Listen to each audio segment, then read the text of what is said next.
Hello there guys, it's me Moth Marauder, and for this figure review video we are going to be looking at Bandai's 500 Spark Doll series Silvergon from Ultraman Tiga. First, like always, let's take a look at the tag. Here you have a nice picture of Silvergon right there on the front. He is number 35 in the series, and here's another nice picture of Silvergon fighting Ultraman Tiga. I'm not sure if you can see it well. Let me try something here. There we go. As you can see, the data, data here says that he is 65 meters tall and 75,000 tons. Holy shit, that is heavy. Or something like that, but yeah.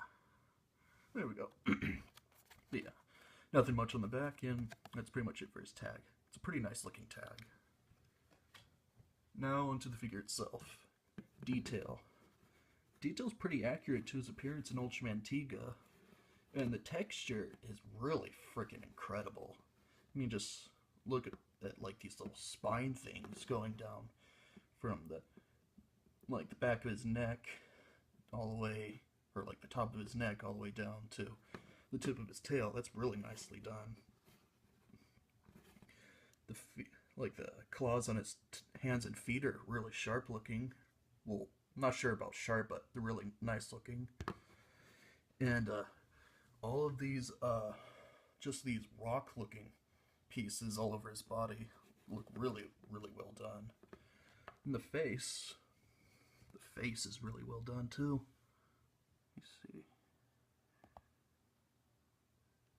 There we go. But yeah, face is really well done, and they actually painted the mouth, which is really, really nice. But I'll get on to paint job in, well, a little bit actually. Well, not a little bit, but I'll get on to paint job in just a second. But yeah, detail is very nicely done. Well, texture-wise, it's really nicely done.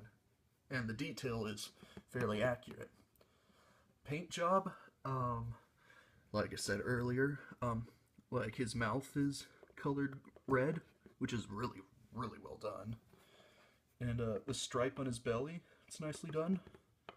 And the horns, well, the front side of the horns are pretty well done. The side and back of them, they're not really painted.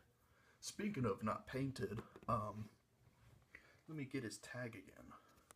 As you can see, Silvergon has these purplish pink, or, well, not pink, but he has these purple stripes, like in between these cracks on his body here.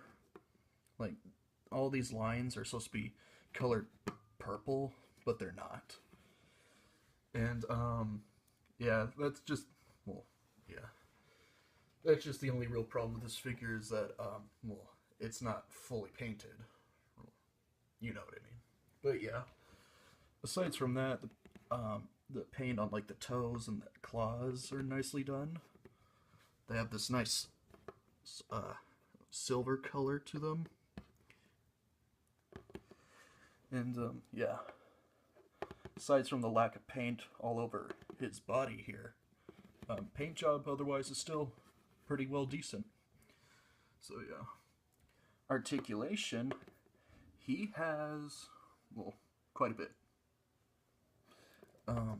The arms move 360 like that. This arm moves a little bit, like this arm is a little bit more loose compared to this one for some weird ass reason. I don't know why, but whatever. The head moves 360. The waist moves 360, although it's kind of a pain in the ass when it comes to doing that. But you can still manage to do it. And the tail moves 360. And that's about it for articulation. That's only about like 1, 2, 3, 4, 5 points of articulation. So yeah.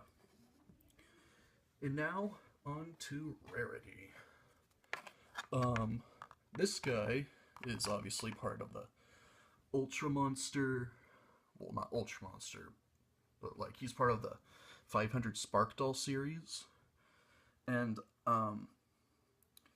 yeah, obviously he's number 35, and, yeah. I have two other Spark Doll Ultra Monster figures, Gamora and Lagaris, but I'll review those in a little bit, or like in the next videos and all that. But yeah, yeah, these figures, or according to the tag here, this figure came out in 2013, and, well, yeah, I would assume that this guy's fairly common compared to, the more larger Bandai Ultra Monster Series figures. I think these are more common. So yeah. Overall, I just think this figure is fairly common and all that. And one good thing about these figures is that, well, a good thing about these figures is that due to how small they are, they're actually pretty damn cheap. I think this figure that I got was like less than $20, which is pretty damn amazing compared to, you know, like NECA figures going from like 30 to 50. I mean, Jesus, you know? But yeah. Yeah. Should be cheap and should be easy to find on eBay and all that. So yeah. I, of course, recommend this to Ultraman fans. And yeah. Silvergon's a pretty kick-ass monster. Definitely my favorite Ultraman monster. And yeah. Yeah, I just recommend this figure to Ultraman fans. It will be an amazing addition to your Ultraman Kaiju collection. If you're a Godzilla fan and you think he looks pretty neat, why not grab him? Like I said, Silvergun's a pretty awesome Kaiju.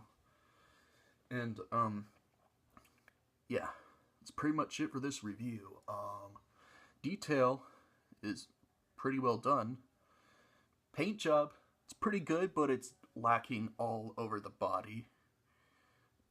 But aside from that, the paint job that's, well, for the paint job on the other parts of the figure, it's really well done. Just lacking really bad.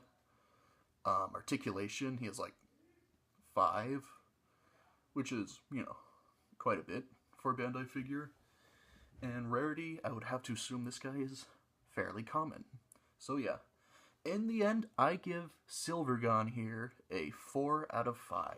A 4 only because of the huge lack of paint all over the body. But aside from that, I really like this figure. And for a very, very long time, I've been wanting to get my hands on a Silvergon figure. So yeah, and, well, I have one now. I've had this figure for like a couple of years, I think. But yeah. 4 out of 5, and that's pretty much it. I really hope you enjoyed this review. If you have, hit the like, subscribe, and leave a comment if you want. So yeah. 5 out of 5, and that pretty much wraps it up for this review video. This is Moth Marauder, signing off.